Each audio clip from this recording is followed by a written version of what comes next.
Hey everybody, welcome to the Wise Guys. This is a special edition minus Carlos. Carlos is in Ohio. His computer crashed due to gay porn. Um, This is on the Dallas Cowboys. Dallas Cowboys basically. What's wrong with the Dallas Cowboys is the question, and if you don't know the answer, it's plain to see. Back in the day, it only comes down to me, one person has been the Achilles heel to the Dallas Cowboys, and that is Jerry Jones. And I was up past Oxnard the other day when they started their training camp up there and everything. Drove by, saw all the Cowboys fans and their whole hopes of a Super Bowl aspiration. But no, Jerry Jones, from the moment he took that franchise over, he pissed off Cowboy fans right away. Yeah, he fired maybe a coach that was on his way out. But Tom Landry was a legend in Dallas, and he just fires him like that. Did whatever the hell he wanted to do, and he got it done. And he wanted to show his power. He wanted to come off and show his arrogance, and he did. He hired the right guy though. He got Jimmy Johnson, and Jimmy Johnson brought that team up. And you gotta look at it this way. Jimmy Johnson and the Cowboys, they pretty much ruled the the early '90s, mid '90s. And somewhat into the late 90s with Switzer using Jimmy Johnson's players. But the reason why the Cowboys were successful is because there was no salary cap. And for a good 6-year stretch, maybe 7, the Cowboys were able to utilize that to their favor. They were able to write checks just like Eddie DeBartolo did for the 49ers.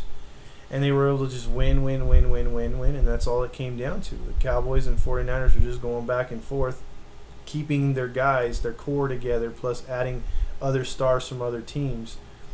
And it was like an arms race. Like Charles Haley went from the 49ers to the Cowboys, and Deion Sanders, same thing, and they were able to hold on to these guys. I mean, if you think about it, Emmitt Smith was a marginal running back at best, and I think as far as skills wise, he was not the biggest, wasn't the fastest, didn't have the greatest moves at all. It's just the fact he had the friggin' best and biggest offensive line year after year. He had an all-pro year after year fullback, the best in the league, best receiver, and whatever other compliments, and at the time too, one of the best, if not the best, quarterback. So I mean, he was a product of the system, and the system worked as long as they had that whole salary cap there. And I think towards the end of the Barry Switzer years and that Super Bowl with Jimmy Johnson's players, there was a flight of Cowboy players leaving because they were no longer able to afford him. Now teams that were like perennial losers were able to pick up these free agents, or they were able to draft, and they were coming up, and the Cowboys were having to get, they were fighting for teams in their division to try to stay afloat there for a while towards the end. And the reason why they're in the situation as they're in is just like the 49ers up until 2 or 3 years ago. Actually, I'd have to say it started 4 years ago with the 49ers. They got it. They just woke up one day and said, okay, money's not going to do it. Our perennial losing is got to stop. We got to stop firing coaches. We got to start building from within. And that's what they started doing. They started drafting the crap out of players, and things were starting to work. Now look where the Niners went. I hate to say it because I'm a Seahawks fan, but they were in the Super Bowl. They did it the right way. They got all the players that started with a defensive side first, and offensive line, defensive line, and went from there. And I think that was the smartest thing you can do. The Cowboys haven't got that memo yet. Why? Unlike the 49ers, they're not willing to change. They're willing to just go about their business because the arrogance. I mean, look, think about it this way. Jerry Jones is the GM. The only owner that's a GM in the whole league. Yeah, owners like to meddle in their affairs, meddle in the freaking the team's business or whatever. But he's the freaking general manager as well as the owner. And what moves has he made? Des Bryant ain't no freaking star, dude. I mean, come on, man. I mean, that guy, to me, he's like an average receiver, but they're going to max him out. They just maxed out freaking Tony Romo. And why? Why would you give him a contract? I mean, if anything, he sucks in the fourth quarter. He's only good for 3 quarters. He blows it and turns the ball over. If anything, hire or sign a like they should have did last year. Sign someone to light a fire under his ass. John Kidney ain't going to scare him. None of these backups they've ever brought in are quarterbacks that are legitimately going to take his job. So he's got it easy, dude. He's in freaking Dallas, and he's the freaking starting quarterback of the Cowboys. So anyway, getting back to it, Jerry Jones has messed this thing up. he continues to just do whatever he wants to do. He goes in there and does not change like the 49ers do and hire a GM, hire someone that's going to bring this team together, build from within. Instead, it's, oh, let's go for free agents, or if we're going to go, let's get some extravagant guy, or use a Raiders logic and go out there and get a guy that's had trouble, but he got a ton of talent. Well, let's sign him. I know he's going to do good here, just like the freaking Raiders. That stuff doesn't work, man. I mean, their drafts have been poor year after year after year. And they're supposedly America's team. And then when you had the old Cowboys Stadium, that was actually a home field advantage.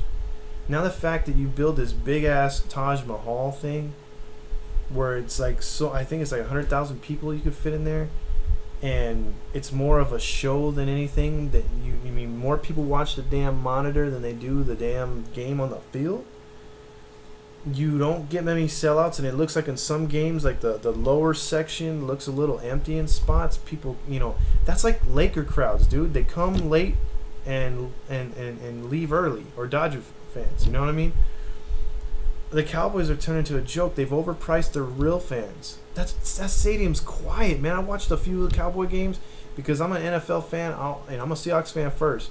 But if there's a good game on, yeah, I got the game plan, the DirecTV game plan, so I'll just watch it or whatever. And, dude, sometimes I'll watch a Cowboy home game, and whether they're winning or losing, that crowd's freaking quiet, dude. It's quiet. It takes a lot to wake them up because they're too busy eating at a gourmet restaurant inside the stadium or not paying attention.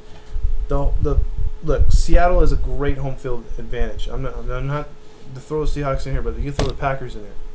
It's simplified. It's not extravagance. It's not trying to show still the main product on the field is the football, not what's in the fucking arena. But this is what the people do, and this is why the Cowboys get those fans that just don't give a damn. They get that crowd, the Lakers crowd, that's just so quiet, where you don't have the appreciative rompus. The real fans aren't there, and Jerry Jones spent all that money for that, and that's what he's getting. And he spent that money for that team, and that's what he's getting. Another third place finish. And I only predict them to finish third because I think the Eagles are a mess. And with that first year coach and Vic and all that crap.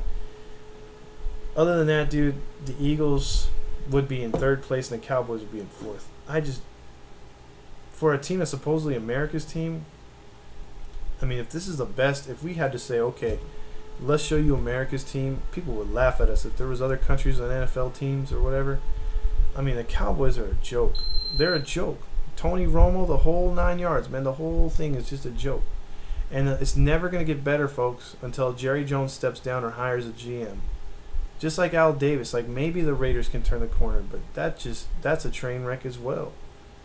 And I'm only making this video, I guess, just to comment on why is it that you have CBS, which is an AFC. What is it? They're supposed to show all AFC games, right? But you could throw on that crappy morning show. By the way, their morning show sucks, dude. Worst pregame, everything. It's just the cheesiest piece of shit you'll ever watch. But they're supposed to be AFC, and they'll throw on Cowboys news, and you got to see this, and Cowboys this. ESPN has Ed Waters shoved up the Dallas Cowboys sphincter so far he could taste Romo's throat. It's disgusting how ESPN loves Dallas, and even when they're like 6-9 and they're already eliminated, they're doing live reports on the last week of the season and ignoring the good teams that are in the playoff hunt. It's pathetic. So I don't know, man. I guess for me, watching the Cowboys on TV, they're force-fed to us. You get them on the NFL Network. You get them on Fox throws Daryl Johnston in there, former Cowboy, and they throw Troy Aikman in there, and you just got to hear all this stuff about the Cowboys and woe is us about the Cowboys not making the playoffs and stuff.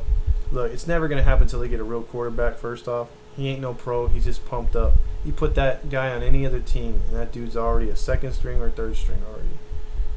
And then they're a joke at running back. They're a joke at defense. I mean, Garrett, your coach. I mean, what personal information or embarrassing photo does he have of Jerry Jones to still have his job? this long into it. I mean, that guy is garbage. Yeah, the Cowboys have won some games in the past, and they're around 8-8, 7-9, but they're never gonna get nowhere with that kind of record, man. In the NFL, you either suck to get better, or you stay on top. And staying on top is a lot harder. But for some reason, it's real easy to be 8-8, 7-9, mediocre year after year. My Seahawks used to do that all the time and get nowhere in the draft and never build up.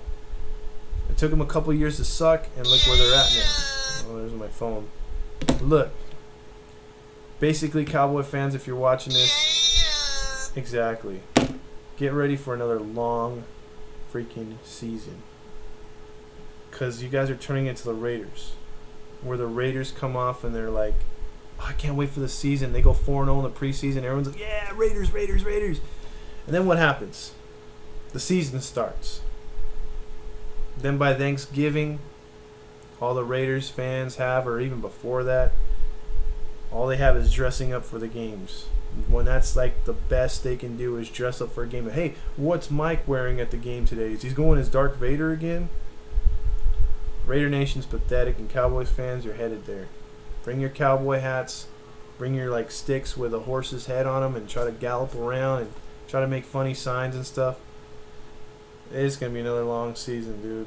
If you think anything's different, you're watching too much ESPN. So that's my perspective on the Dallas Cowboys. What's wrong with them, and basically what's wrong with them is Jerry fucking Jones. Peace.